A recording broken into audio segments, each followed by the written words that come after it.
This whole process was horrific. I had already gone a year before signing the NDA and had refused to sign. The second time I went, I had no support, no legal representation, and faced an adjudicator who made disparaging comments about my motivation and pressured me to sign. The company, the union, and I met for what I thought was arbitration, but when we gathered, the arbitration never started.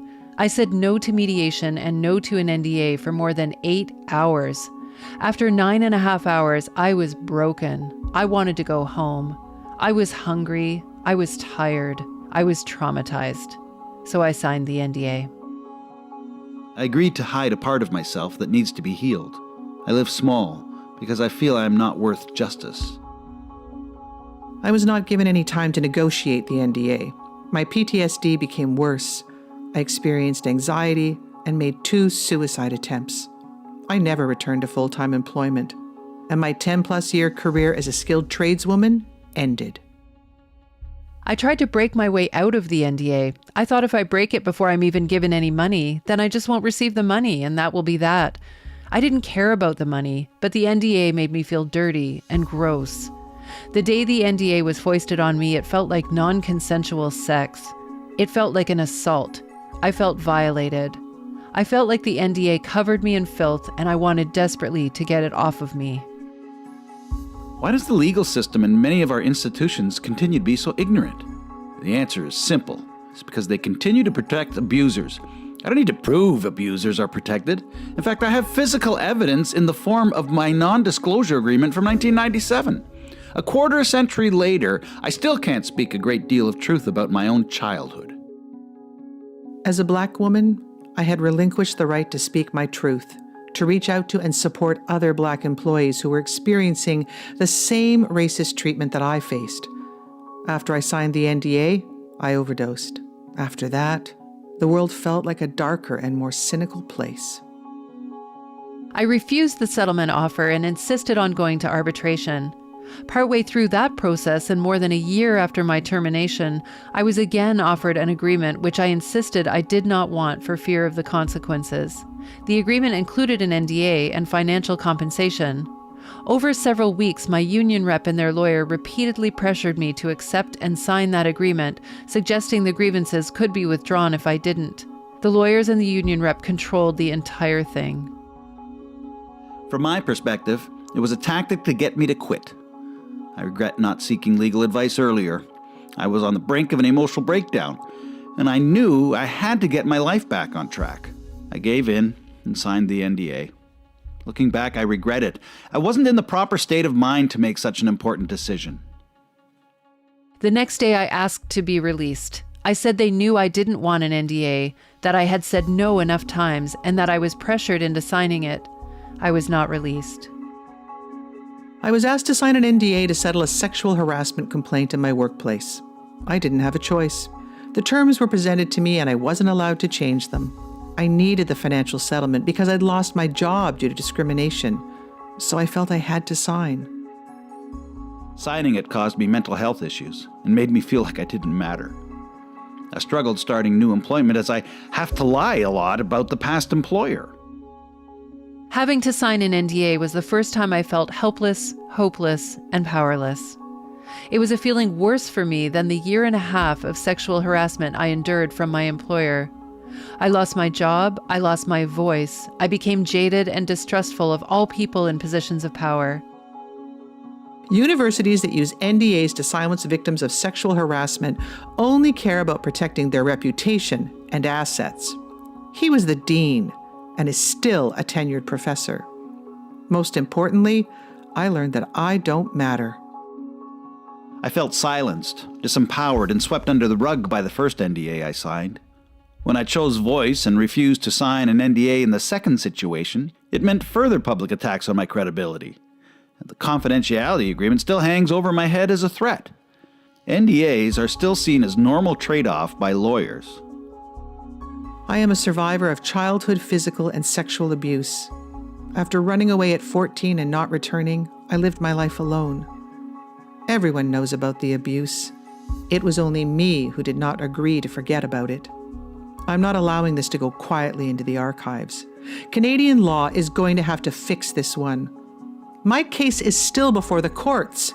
I would love to be the first person released from the NDA in Canada.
Hi, I'm Zelda Perkins. I'd like to thank each of you for coming out on International Women's Day to this special Vancouver screening of She Said, in aid of Can't Buy My Silence. When I broke my non-disclosure agreement in 2017, as depicted in the film, I did it in the hope that the system that protects abusers would be revealed to the world and change would ensue. This was 5 years ago. There's been much conversation and some change. Weinstein is indeed in jail, but the truth is that NDAs are still being used every day to silence the voices of victims by those more powerful than themselves, and abusers are continuing to act with impunity because of a legal tool. Julie McFarlane and I co-founded Can't Buy My Silence because we're both passionate about changing the laws that govern how NDAs are used around the world and making sure that no one else has to suffer as we have. In just over a year, we've made incredible progress in Canada, Ireland, Australia and the UK, with new legislation driven by our campaign being passed in Prince Edward Island, Ontario and the UK. But there's much work still to be done, and we need your help to keep going. Literally, we're wearing ourselves and our volunteers out. Financial help is crucial, so please use the QR code on screen. But for those who can't contribute, understanding the issue and spreading the word is also key to making change. She Said may be a dramatic film, but I can assure you that the consequences of what happened were very real and very painful for myself and many others. And these consequences are still alive for many. The film's created an opportunity to amplify this serious issue and I hope ignite faster change around the world so that NDAs can no longer be used to protect bullies, abusers and sexual predators. I'm so grateful for the support of Universal Pictures and the producers and cast of She Said in their commitment to using the film as not just a cautionary tale from the past, but as an instrument of change for the future. And that's why we're here this afternoon. There's still a lot to talk about, so I hope you'll stay after the film for the brilliant panel led by my partner, Julie McFarlane.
I just wanted to hoot all through that movie. Woo! Didn't you? Like, yes, go!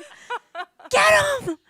Sorry. It is I had to let that out. powerful movie, though. I understand, and it's always very interesting trying to watch a movie like that and then come into a discussion like this. But I'm really, really pleased to be here today. My name is Joanne Stark, and I'm pleased to be moderating today's panel discussion.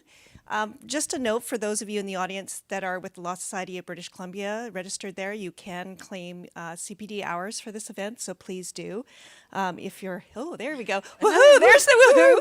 Woohoo. We were quite surprised too, but they said yes. They said yes, and I believe it's for 3.5 hours, is that correct? Yes. 3.5 hours. Yay, so there you go. You get a little bonus there. So it's all good, all good. So I wanted to start off with a little bit of a survey here with everyone here. I don't know about all of you, but I grew up in the youngest of a family of 5, and I had an older sibling who used to like to pick on me a bit, and he'd poke me in the back seat of the car all the time, or he'd steal things away from me. And when I was a little girl, I used to report the wrongdoing, and I'd come forward and complain to my mom and say, he's doing it again, make him stop. And at some point, she started to change her message to me, and it became, no one likes a tattletale. Stop being a tattletale. And then I started hearing messages like, if you can't say anything nice, don't say anything at all. And those are some of the messages that I had growing up, which I actually carried into my adult life. And I didn't really realize it at the time. I thought she was just trying to get us to calm down. And I'm just wondering, with a show of hands in the audience here today, how many of you had messages like that growing up? Yeah, oh my gosh. Yeah, that's me. Yeah. And I mean, it's not intentional. I think that it's all meant to be very well and good. But in the end, sometimes that conditioning can really impact us. And we could see some of that perhaps happening in the movie as it played out. And before I have a seat, I do want to introduce the panel here today. So I have to my far left over there, I have Dr. Julie McFarlane. Dr. Julie McFarlane is, of course, the co-founder of Can't Buy My Silence that brought this event here today. And she is also the former Distinguished Professor of Law at the University of Windsor and also a recipient of the Order of Canada. So we're very, very pleased to have her in Vancouver today. And she's done an amazing job with this initiative for sure. And next to Julie, we have Sonia Furstenau, who's the leader of the BC Green Party, and she is also an MLA at the Cowichan area. So thank you for being here today, Sonia. I'm just gonna make sure I've got everything correct here. All right. And then, of course, I have Jennifer Kaur here, who is the supervising lawyer at the Community Legal Assistance Society's Sharp Workplace Legal Advisory Clinic. Sharp provides free legal advice to people in British Columbia who have experienced sexual harassment in the workplace. And she's also on the Uniform Law Commission for Uniform Law Conference for Canada. So, welcome to everyone here.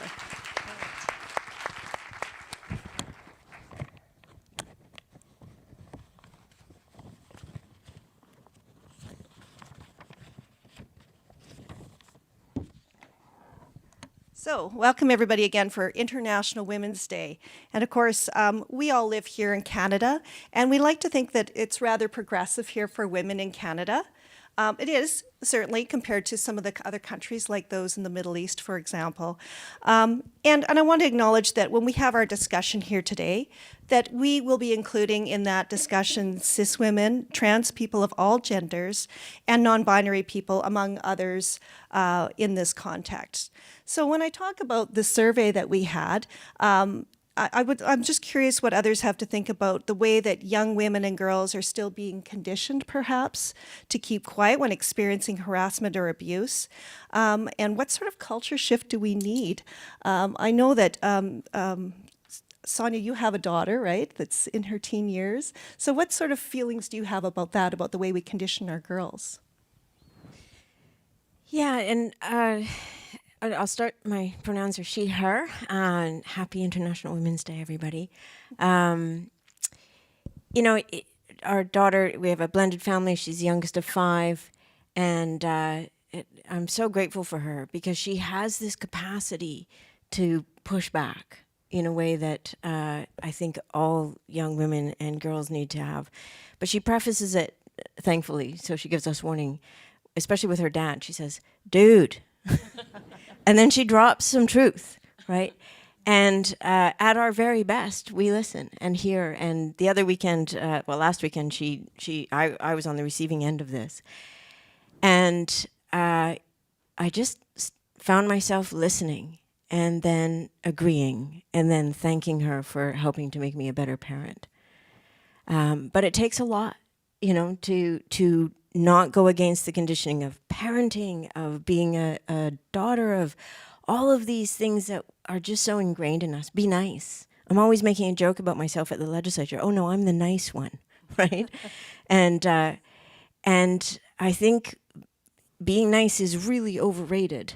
And what I loved about this film is that telling the truth and demanding the truth and reflecting back what is really happening is needed so much right now. And that's what I want my daughter to do. I also want my son to recognize he has a role to play. And so this generation has a lot to learn from all the mistakes of our generations and generations ahead of us.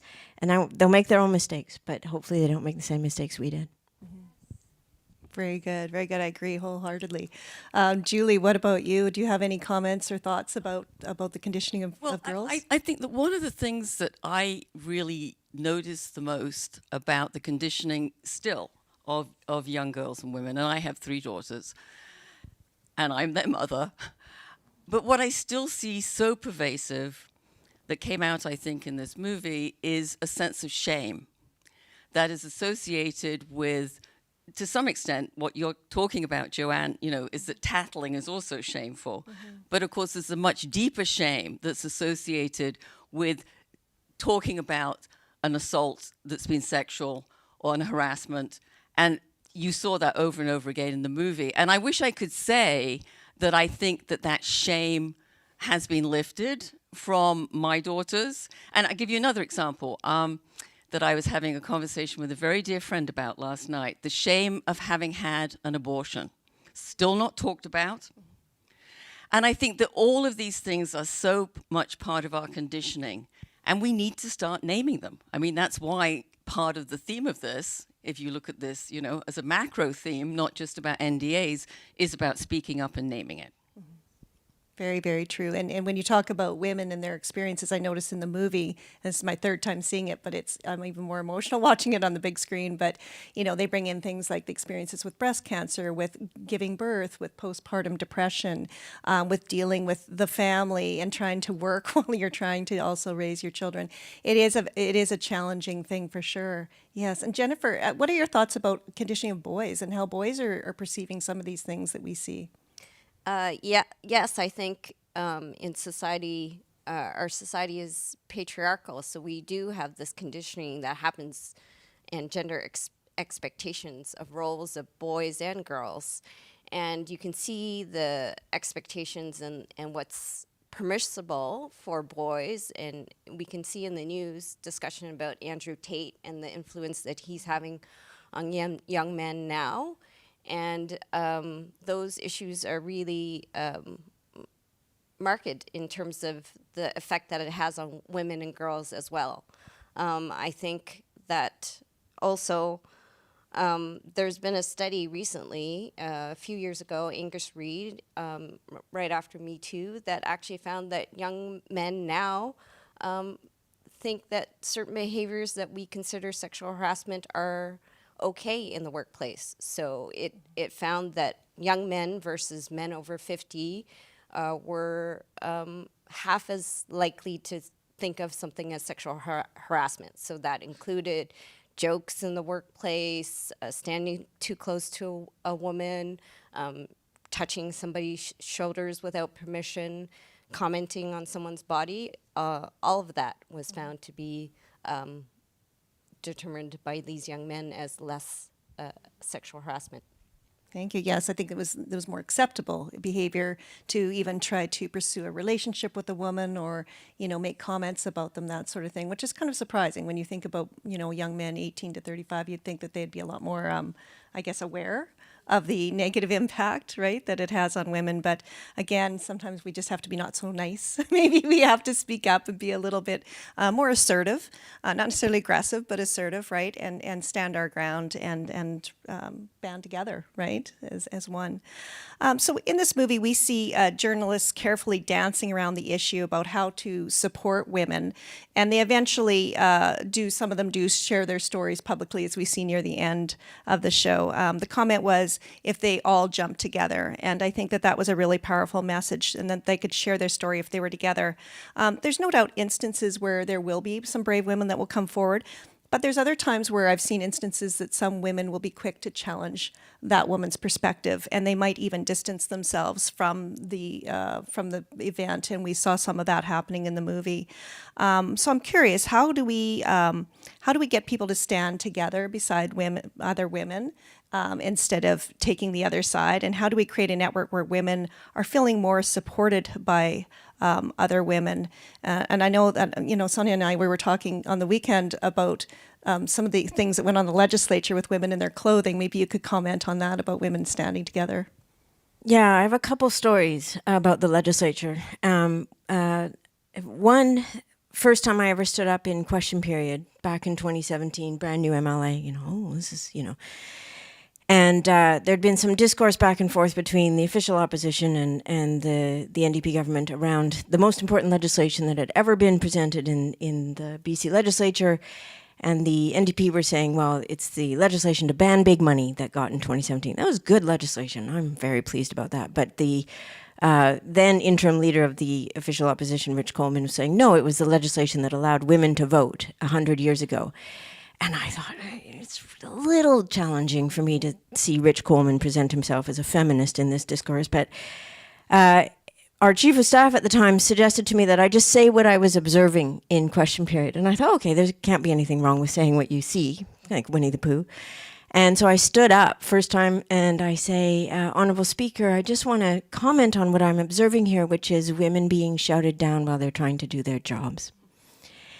And the legislature erupted into this, it was, everybody started shouting, and the speaker told me to sit down. I'm like, uh-oh.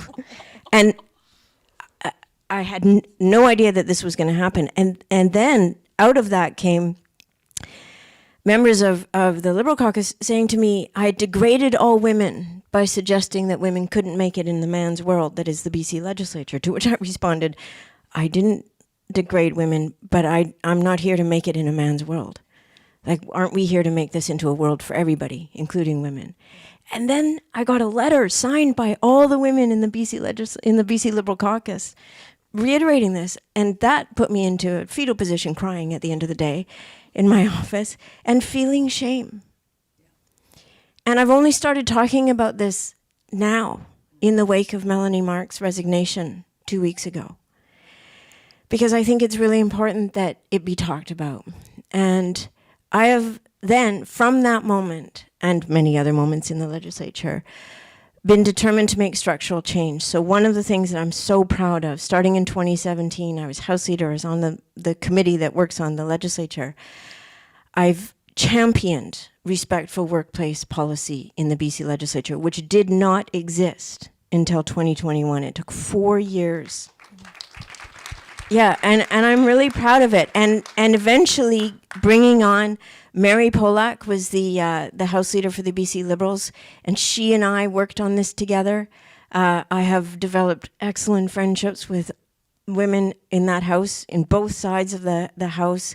And I really believe we can operate the way that women operate, the way we saw in that film. And all of us who work with other women know that that's exactly how it looks. All the hugging and the crying and the swearing and all the things. That's what it feels like. And we have a long ways to go, but that was a structural change. And what came with it, which is so important to your point, was that now there is training. Now there is a training session for everybody in the legislature about what it means to be in a respectful workplace, what is and is not harassment or bullying or inappropriately sexual behavior. And so there's no excuse because everybody gets the training. But there is also a process for dealing with these incidents, which are hopefully diminishing. That's an amazing step forward. Thank you for doing that and for sharing that story. Jennifer, you obviously get a lot of stories like this. How prevalent is this in your job? How often do you hear about these kinds of complaints? Well, I think that this is all the work that we do, so we do hear about it a lot. I do think the challenge is people feeling that shame that we're talking about and feeling comfortable talking and coming forward. We get calls. Angela's our intake person who's over there. And sometimes people feel really nervous about coming forward and not comfortable. And I want, if anybody's listening and considering or having a problem, to know that everything you say is confidential and people should feel comfortable coming forward, and we try to empower people to make the choice that's best for them. So if you choose an option or not choose an option, that's what's important. Going on Sonia's point, I think that it's really, in terms of creating an environment, is looking at building a network where you're supported, both in your organization and outside your organization. And for everybody to really challenge what the expectations are of people. In law, there's this expectation as a litigator that you're really aggressive and strong. And, as a small Chinese woman with a high-pitched voice, it's, not the the picture. So, but everybody finds their own way and how they can advocate or do their role, and I think everyone has the responsibility to try and create that space. It's wonderful, yes. And in fact, I even was on a Facebook page this week, and someone was saying that they were getting harassed publicly on a social media about a contract they were working on, and I referred them over to your legal clinic because I just feel like it is something that is happening a lot, but we don't necessarily all hear about it, right? Because of that issue of shame and the misplaced shame. I really think the shame belongs with the person perpetrating the wrongdoing, and we need to start moving and shifting that shame over. So I'm going to talk a little bit more about non-disclosure agreements. And so we heard a lot in the movie about non-disclosure agreements and the impact of those and how they were originally designed as a way to protect trade secrets, but have basically been morphed into something to gag and silence people who are victimized. And so what I want to do is talk a little bit more about what changes we need to see happen with non-disclosure agreements and to try to stop these things from systematically happening. So I'm going to ask from each person's perspective, and Julie, I'm going to start with you. From an advocate's position, what can people do to help grassroots initiatives like Count By My Silence and others who are advocating against the misuse of NDAs? And I know we have lots of swag out in the hallway, so I encourage everybody to buy some of that to get the word out. But what other things can people be doing? Well, I think that one of the things that Zelda and I realized right at the very beginning that we needed to do was to create a much stronger public awareness of just how pervasive NDAs are, because we've been looking here in this particular case at NDAs being used to silence people who've experienced rape and sexual harassment, but they're being used in so many contexts that I think many people don't understand because people don't speak about them. And they don't speak about them because they're gagged and they're afraid of speaking up about what happened to them. So, for example, we know that they're really widely used in cases of racial discrimination, where people make complaints about racial discrimination and anti-Indigenous racism, termination, NDA. We know that they're used very, very frequently in pregnancy discrimination, where women have not been given their entitlements under the law. They are terminated and given a sum of money to go away. And we also know that this is happening in things like consumer disputes. We're hiding defective products. This is actually happening in NDAs. Tainted baby formula was originally hidden in NDAs. We know that this is happening with service provision. Lots of service providers now, from financial planners through to real estate agents, include a clause in their agreement to say, you cannot complain about me or speak about anything that you think wasn't good about this. In other words, the regulators are being pulled out of this. There's a detour around the regulator, and there's so much, because they're secret settlements, there's so much lack of knowledge about this. So one of the things that this conversation you just had reminded me of the very first time Zelda and I met face to face, because we worked together for months and months and months. I don't think we met for the first time until the launch of the campaign, which was 9 months after we first started planning. And by that point, we had spoken, almost on a daily basis, trying to get everything organized for this campaign. And Zelda said to me, I'm really tired of people telling me that I'm brave because I spoke up. And I said, God, yes, that really gets on my nerves as well. And she said, it should just be normal. What you and I did should just be normal. And that, I think, is a huge part of what we need to take as the message of this campaign to people. Understand, inform yourself. These are all around you. You will know people who've signed NDAs. But let's get away from this idea that it's just the exceptional people who speak up, because it can be everybody. And believe me, we have this fantasy, myself and Zelda, of National Tear Up Your NDA Day, where everybody will go out onto the street and rip up their NDAs and jump up and down on them.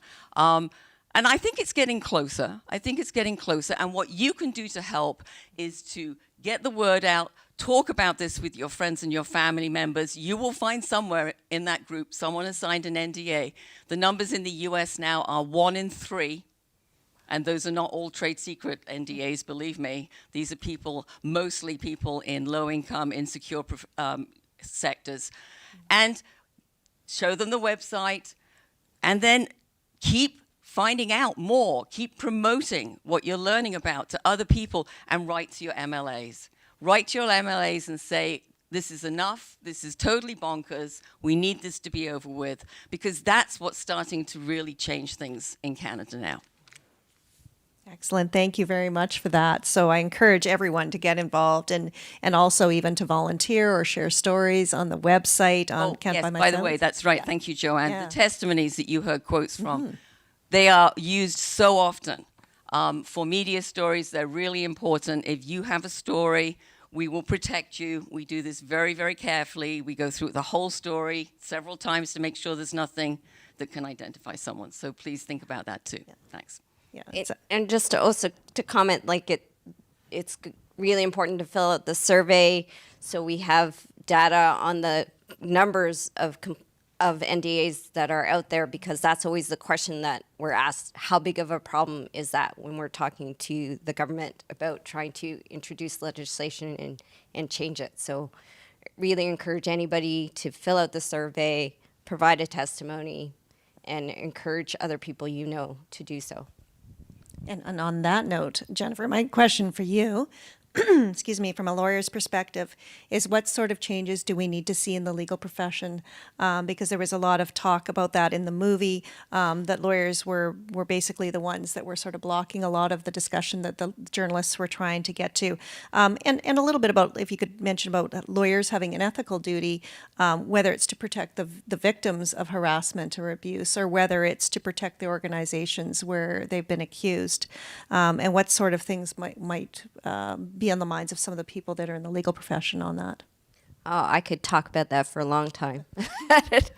I think as it has become kind of an expectation, a boilerplate in releases and contracts, that's a real problem for the younger lawyers to know that that's not how things used to settle, right? It's not like harassment is a new thing.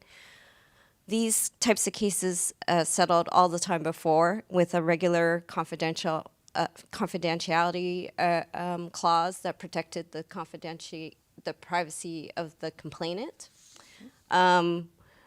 Joanne has championed last month a fantastic resolution to the Canadian Bar Association, which passed overwhelmingly. I think there was a slide about that earlier, that 94% of the Canadian Bar Association membership voted for a resolution. And that just goes to show how the profession has recognized that it's a problem, and that the misuse of NDAs needs to stop, and that we need to look at providing legislation for it.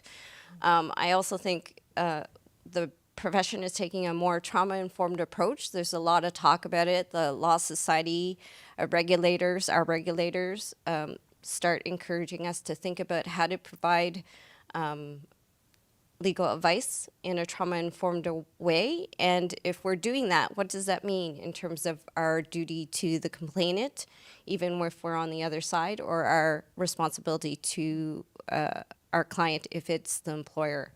And I think that there is a ethical duty existing now for lawyers, because while we're supposed to advocate for the best, most vigorously for our client, we still have a duty to the administration of justice in ensuring public trust in the system.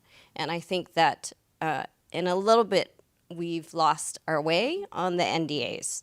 So I think the CBA resolution recognizes that, and there's a lot that we can do individually when looking at clauses as lawyers. If your client's asking for one, think about if you really need one. Our experience is that clients who have a sexual harassment complaint, if they settle it with the employer, they don't want to ever talk about it again, and that's the worry of employers. So you don't really need an NDA. And I think on a complainant side, there's a lot of education that needs to be done with lawyers really understanding what the impact on a client is if they sign an NDA. And I think those testimonies at the beginning really convey what that means. And so there's a lot of education to be done as well. Yeah, and I think you're right, the trauma-informed lawyering, that whole idea is gaining a lot of momentum, and just understanding things from the client's perspective, and just taking less of a business approach and more of a human approach, I think, to practicing law is really, really critical. So thank you for that. I'm going to turn it over to Sonia now. From a politician's perspective, is there anything that can be done, or what could we see happening? Yeah, there's very specific things that can be done, and that comes down to structural change in legislation. So we, as Zelda mentioned ahead of the movie, PEI and Ontario have introduced legislation to prevent the misuse of NDAs, and I'm happy to let you know you're the first to know about First to Know plan. Tomorrow, I will be introducing legislation in the BC legislature to prevent the misuse.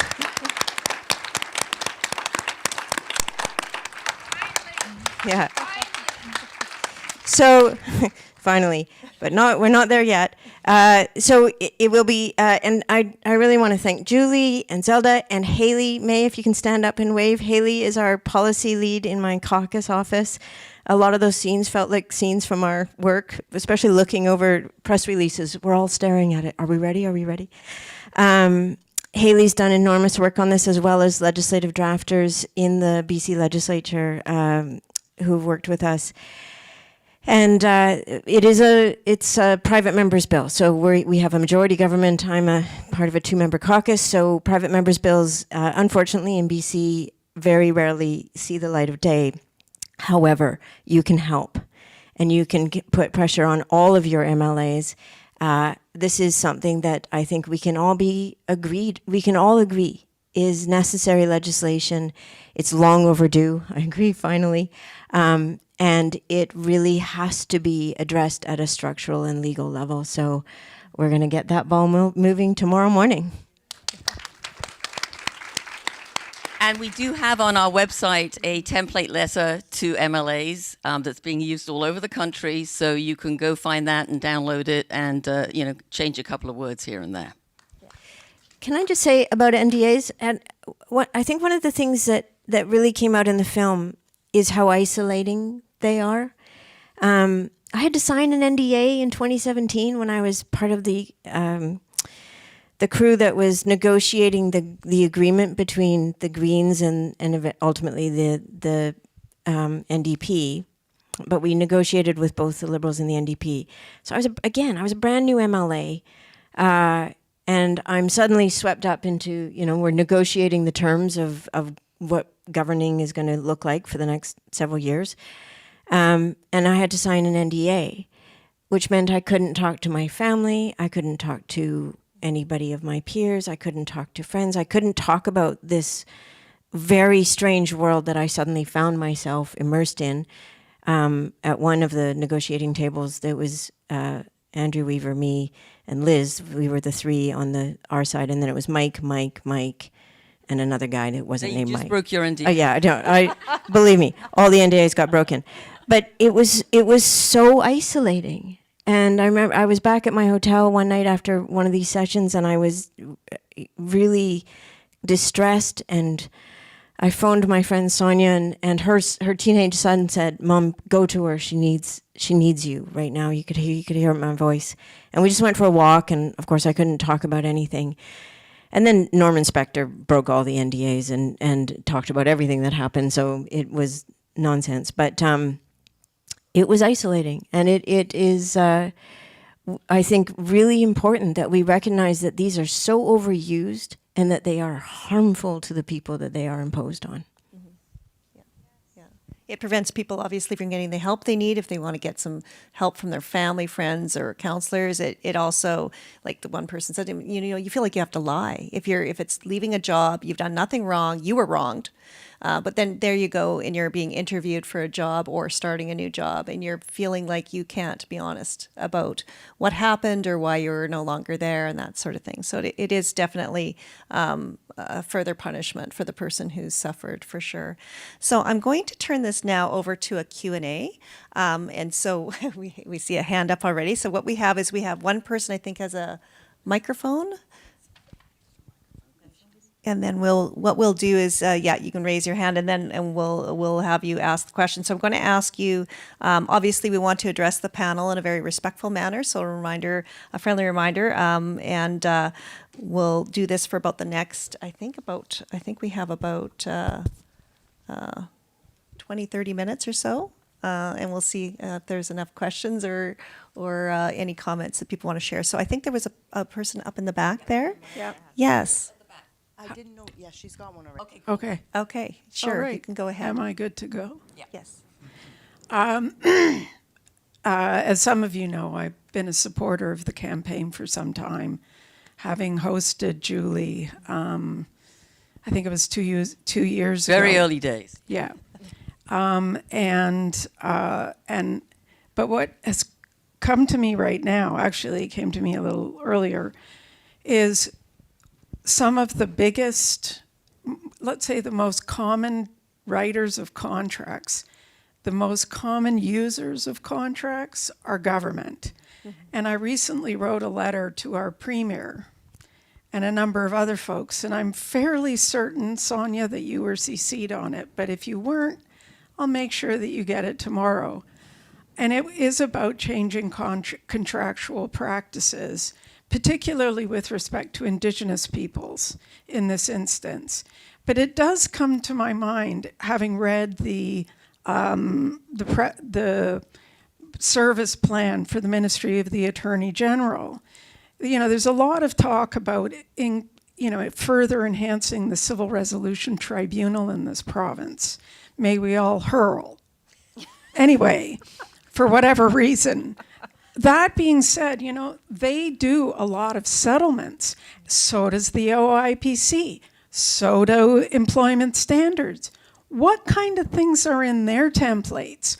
And if their respondents are asking for NDAs, they are in the perfect position from both a policy perspective and a legislative one, should we get legislation. But on a policy level now, we could say, actually, no, you're shaking your head. You've already thought of this, haven't you? Well, yes. But thank you, Martha.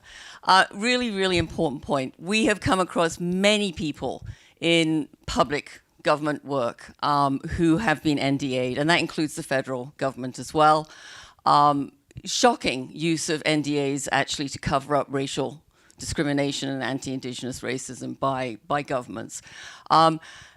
What Martha's referring to is the fact that these are being used, and I don't know, I can't speak for, I can't speak for the Civil Resolution Tribunal, but I do know that in every human rights commission in the country, they are being used constantly at a settlement level.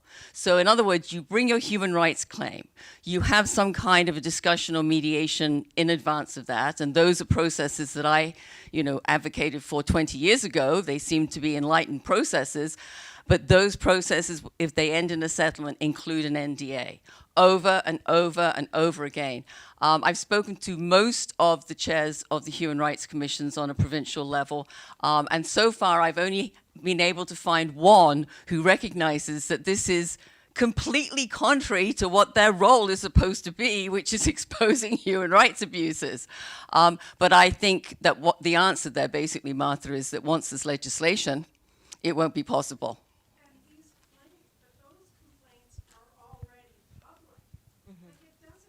It doesn't make sense either. No, I know. Yeah.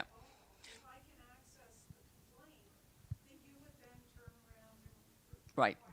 But I think something that everybody has to understand about NDAs is there's a huge amount of this that doesn't make sense. Mm-hmm. Like, you can actually drive yourself crazy trying to figure out why the party who wants this to be private and wants you to sign an NDA is threatening you with going to court where everything will be public. Like, duh. It's a massive bluff. And so, what you have to recognize is the power of NDAs, and that's what, I really hope you take away from listening to those testimonies audios and reading them on our website, is that they intimidate people and scare people who don't know that they're not obliged to follow them. I mean, the reality is there's no video camera in the room when you're telling your mom about something terrible that happened to you at work. But people are so afraid of losing whatever compensation they've got, so afraid of losing their jobs. And these are a classic example of the incredibly effective use of intimidation, even though so much of it is completely illogical. I just want to reflect a little bit on public institutions, and I think about this a lot, and I use the term barnacled. This is what I've sort of observed since I became an MLA, that whatever public institution it is, whether it's MCFD or health authorities or government or any branch of government, there is this self-protective thing that is happening, and it gets more and more barnacled over years. So one of the things we're hearing a lot about is health authority employees who aren't allowed to say anything publicly that would put the health authority into harm or disrepute, right? Which is essentially, well, you can't say anything critical about this organization that you work for that is supposed to be serving the public. And if it's failing to serve the public, you should be speaking up about that as a member of a public service. And so I think there's a cultural thing here that is so critical that we reflect on. This keeps me awake at night. How do we reorient our public institutions and our public service back to the public and away from this continual reputation protection that exists in government, and that it exists because of, I think, partisanship has a problem here. Like, whatever government, that's the branded government of whatever party's in government, so now you're protecting that party's brand, and this has to get undone, and the NDAs are a symptom of this cultural problem we have with our public institutions. Hi there, thank you. My name is Janelle O'Connor, and I practice exclusively in the area of civil sexual assault on behalf of survivors. So unfortunately, I deal with NDAs more than I would like to. I take them very seriously. I draft them very carefully, make sure my clients understand them, expand them as much as we can. Thankfully, institutional clients have largely been agreeing to waive them recently. But in fairness, in some cases, they are a tool for the survivor. They do offer leverage and allow us, in certain cases, to get a significant settlement very early on that sometimes is in the interest of the survivor, as according to their healthcare professionals.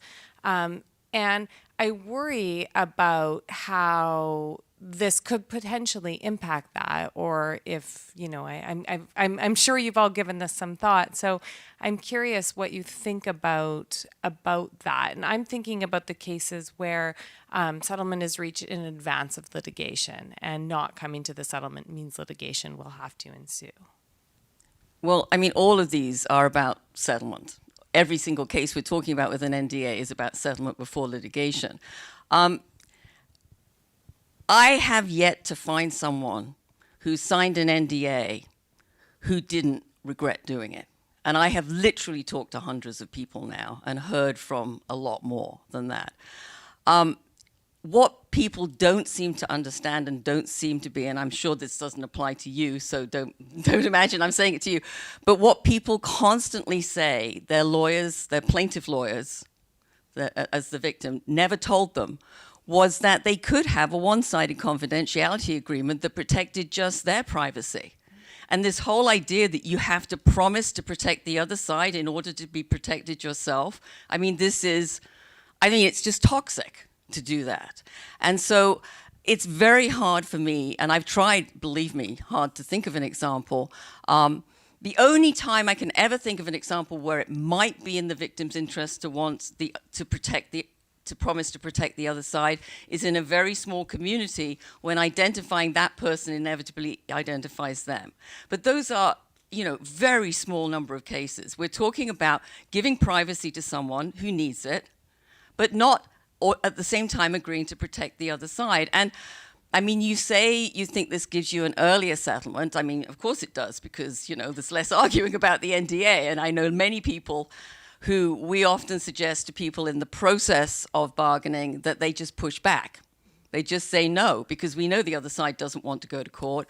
And you know what happens? Those people get their settlements without NDAs in them all the time. But they really have to hang in there. That's the problem. And I think it would really help if plaintiff lawyers were aware of that, and also of the fact that if you look at the settlement figures, if you look at the quanta for settlements in this area, take sexual harassment, we have figures that are very consistent in the UK, in the US, in Canada, and just over 50% of these settlements are for $10,000 or less. I mean, we are not talking, I got $1 million settlement because I agreed to stay silent. I mean, that is an absolute fantasy that's fueled by some very bizarre lawyers who get a lot of airtime, because it just isn't true. It's just not part of the empirical data. So I would say, if we can make it clear to victims their privacy can be protected, and just because their privacy is protected doesn't mean to say they have to give the same to the other side. I mean, were all these people asleep in contracts? I'm sorry. I taught contracts for a long time. Then, we don't need these NDAs, and they do far more harm than they ever do good. Jennifer, yeah? Yeah, I would also just comment that, nobody wants to go to a trial, right? So more than likely, the numbers are, something like 90%, 80% of cases settle. They don't go to trial. So usually, mind you, it can be years before you get there. And so it's hard, I know, on people who've experienced something traumatic to have to wait or to have that hanging over their head because it's constantly in their mind.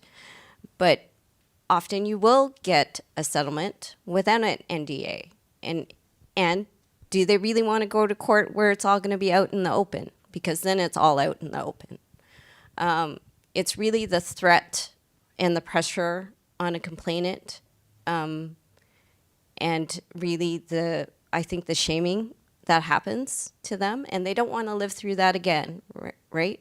The re-victimization, which is a real thing and a real problem with our legal system right now, which is what happens to complainants in any situation. I'll also just say that I presented on NDAs at a human rights law conference in the fall, and I did an informal poll with Zoom. That's a good thing about that. So, and I asked how many people, because you always get this argument, oh no, people can get a lot more money than you would if you have an NDA. And I did a survey, and most everybody, I think the number, almost nobody said they got what the tribunal would get in a settlement with an NDA. And I think, most people said they were around 60%, reasonable settlement possible. So you can settle and you don't need an NDA, and it's not like because an NDA is there that a complainant is getting a massive payout. You're getting more what you're entitled to. And remember that the payment is for the harm that's already done. You're supposed to get compensated for the harm, and in all cases, I think that if somebody would say that that money doesn't put them, doesn't make up for the harm that's done. You know, in sexual harassment, they've lost their job, they've lost some self-esteem, they may have mental health issues now. A little bit of money, no matter how much it is, does it really make up for that? I think most people say that it doesn't. Yes, was there, yeah, right here. Thank you very much for sharing your knowledge in the film. Happy Women's New Year. I just call it New Year rather than Mother's Day, Father's Day, Mother's New Year. My question is, I'm an educator and I'm interested in the preventive side. And I'm a creator of Grandparents Film Festival, and I'm trying to change Victoria Day to Grandparents Day. Hopefully that happens during my lifetime. But my question is about the film. There was a girl who tells her mother about rape, and the mother is quite shocked. So my question is, when do children learn about the issue of rape? And especially I'm relating to grandparents again. Can grandparents and grandchildren talk about the issue of sexual abuse, what can be done, both for the grandchildren, male and female or all genders? And also my second question is about the university, because I've taught in many universities and I always wonder, the sexual abuse cases are there, but then the donors issue comes in, so the university tries to keep quiet. So can you comment on the two sides? What you are grandma, so congratulations. Maybe you can, and the rest of you can also talk about mother as what should the grandparents tell the grandchildren? Thank you. That's an amazing question. Thank you. I have recently become a grandmother. I must say, it's one of the most wonderful experiences of my life. You know, I think that this is a question that is very personal to every family, I should say right away. And I think that there are different traditions of how families deal culturally and amongst themselves with these types of issues. Because I'm a survivor of sexual abuse and rape and domestic violence, that has put me on a path to, as soon as I believe that my daughters, I have three, were able to start to think about these issues, as young as the girl in the film, in fact, I would start to explain. And I would never do it with, you know, with detail about what happened to me or anything like that. But I would say, you know, Mum's had a lot of experiences, and these are some of the things you should start to be, you know, aware of, and some of these things happen. And I would always answer questions. I will always answer their questions. I think that's really important as well. And just to say quickly about the university piece, every university in this country is using NDAs to cover up sexual misconduct and bullying and harassment. And that is, you know, sometimes student to student, but mostly it is faculty member to student, as it was in the case that I became involved in. We've just got the law changed in Ontario on that. We got it changed in England right before Christmas, so that's made a huge difference. But I think there should be, you know, if anyone here is from a university, a huge push in British Columbia to make your universities take the pledge. We have a pledge on the website for universities. Yes. And I think that needs to happen. You know, we had 80-something universities in the UK take the pledge before the legislation happened. And they're still taking it, actually, because the legislation doesn't come into force yet. So I think that's something that you could definitely do here in British Columbia, and I would be delighted to help push that. Joanne, can I just add one thing to that? Yes, absolutely. Just as a mom, and also I'm a teacher, I think the conversation with children and adolescents also needs to be very much around consent. Yeah. And what does that mean? And then listening to our, you know, like I've learned to be very mindful of my daughter, my own daughter. I love her so much and I'm a very cuddly person, but I wait for consent, right? And I think that we have to be able to have young men and young women be very understanding and informed about you need permission to touch other people, right? And if you don't have that permission, then you shouldn't do it. And if you haven't given that permission, then nobody should be touching you without your permission. And I think that that's where we really need to do work. That this is just should be the baseline that we should expect. And I often think about, when we are speaking of our own generation's mistakes, go hug your uncle. I don't want to. Yeah. No, go hug your uncle. No, I don't want to. I don't want to hug him, right? So even that, telling our children to have physical contact with people that they don't want to have physical contact with, don't do that. Let's not do that. Good advice for sure. We have another question there? Yes. Thank you. As a very young man, I was sexually harassed by older men, and I was afraid to say anything. So it's men and women who are very reluctant to do that. And I was also really felt oppressed by a group when what I said was right, and I knew they were wrong. So I really admire Sonia's courage for doing that in the legislature. And Julie, when you said that it should not take courage to speak out, well, that certainly would be wonderful. But most people I know, men and women, are afraid to speak out. So here's a magic question for you. What would you do about that? Yeah, I mean, what Zelda and I said that day was it should be normal.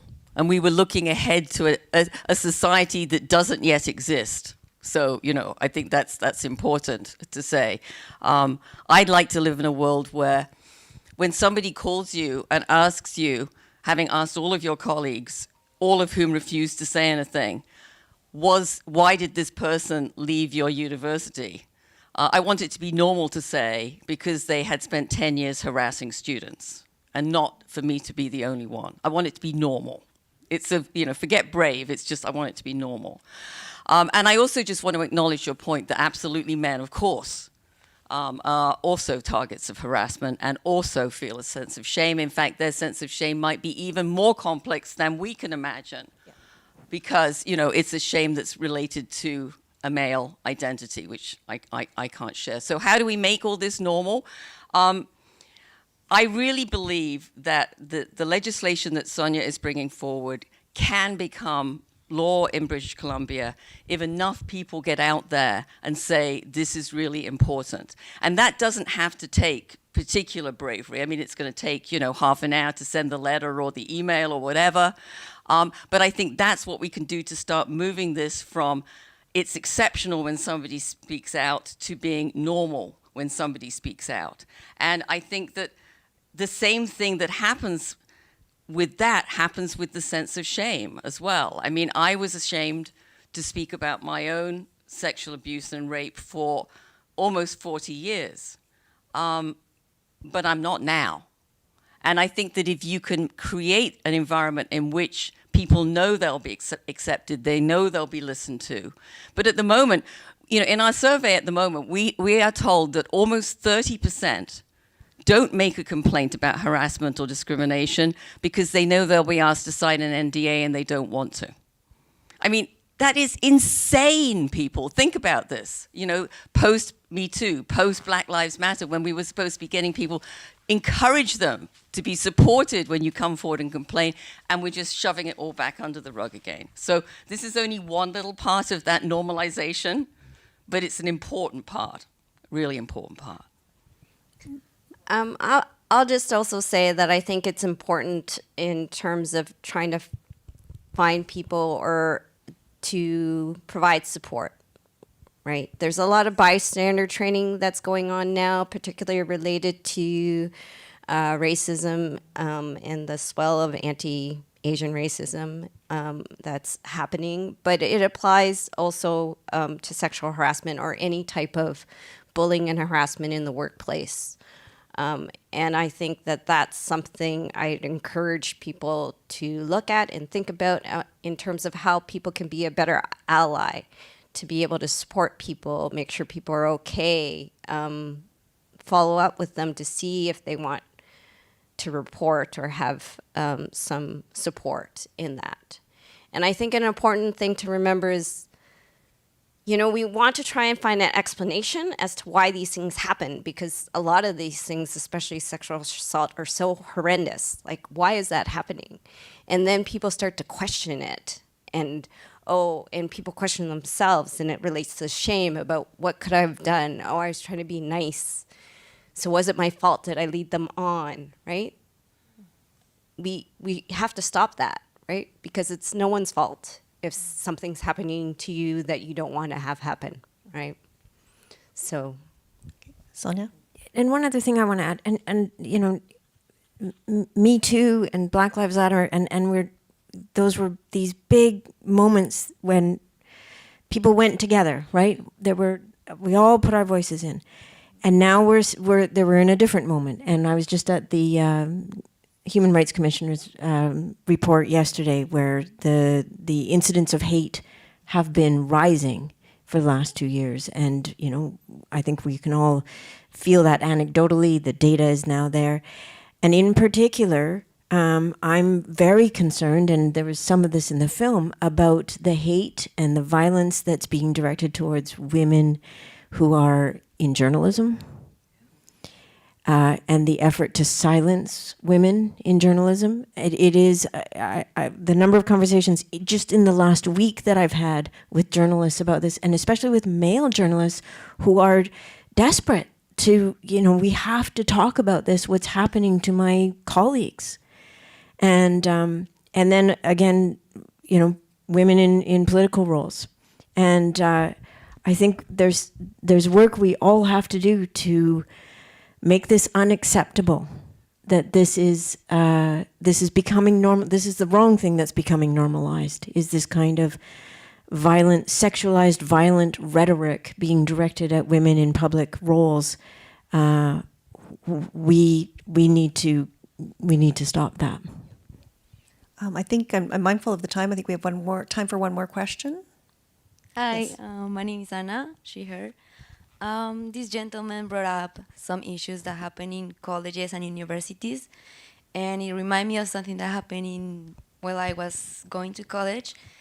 And something happened, and we graduated, and nothing was ever done about what happened. So I wonder if there's such thing as too late to speak now.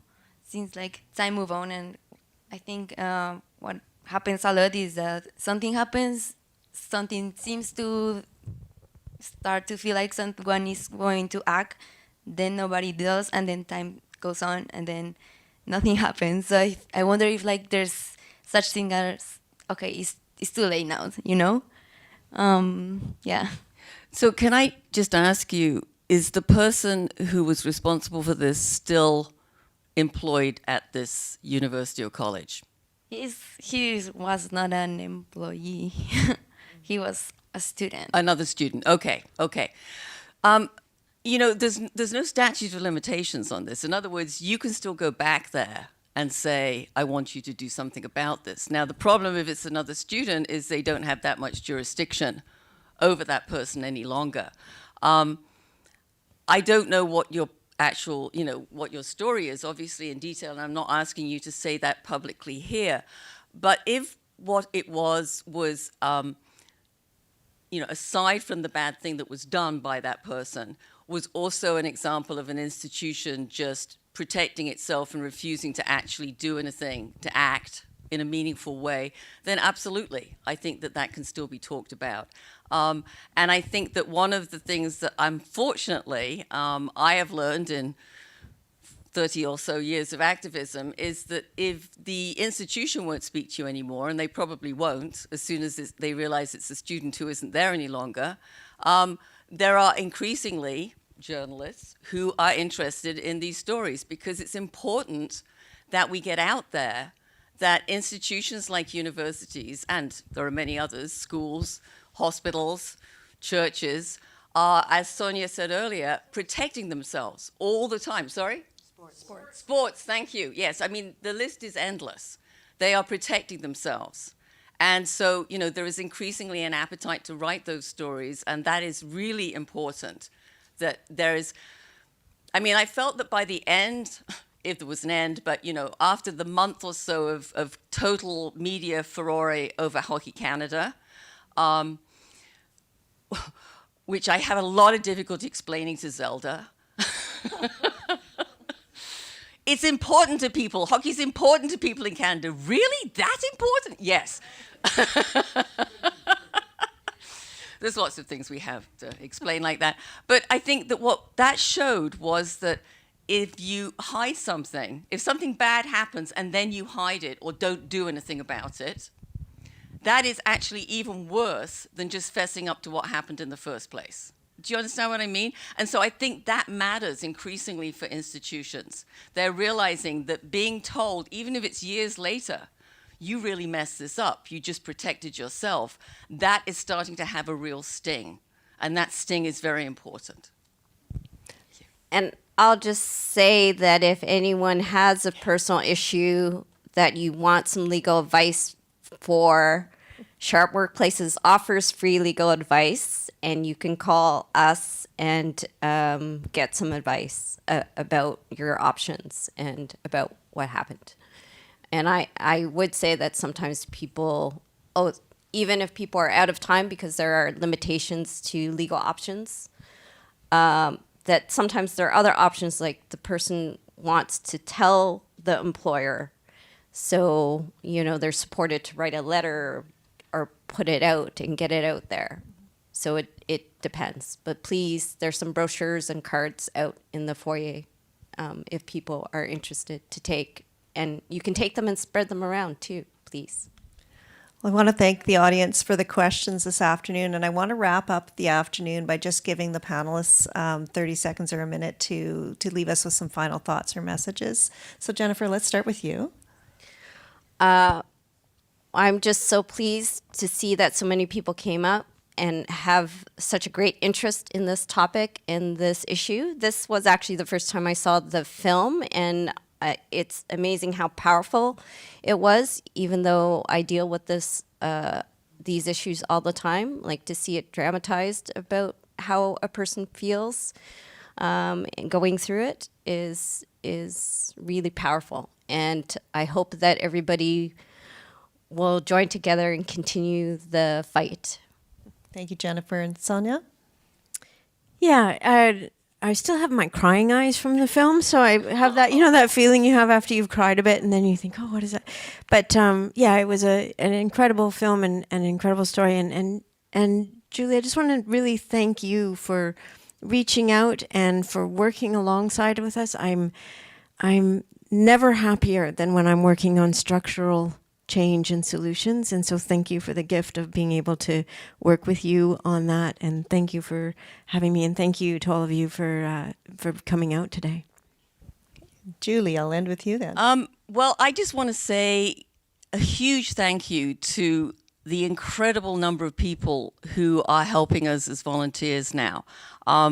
Jennifer and Joanne have been doing incredible work. There are a number of other people in the audience. There's Shannon at the back there, Susan, Sherry. They're usually the ones in the T-shirts, but there are people all over the country now who are helping us. And that is wonderful. It's absolutely wonderful. The reality is that myself and Zelda are still working about 14-hour days doing this. And we really do need people who can possibly spare even a little bit of a few dollars to help by donating, because if we could just have a couple of people that we could pay to keep this ship floating all the time, it's basically been self-funded, and with the amazing efforts of the volunteers up to this point, that would really, really help. And thank you, everybody, for coming out today. And I'm so excited about the BC bill. Me too. Thank you, everyone.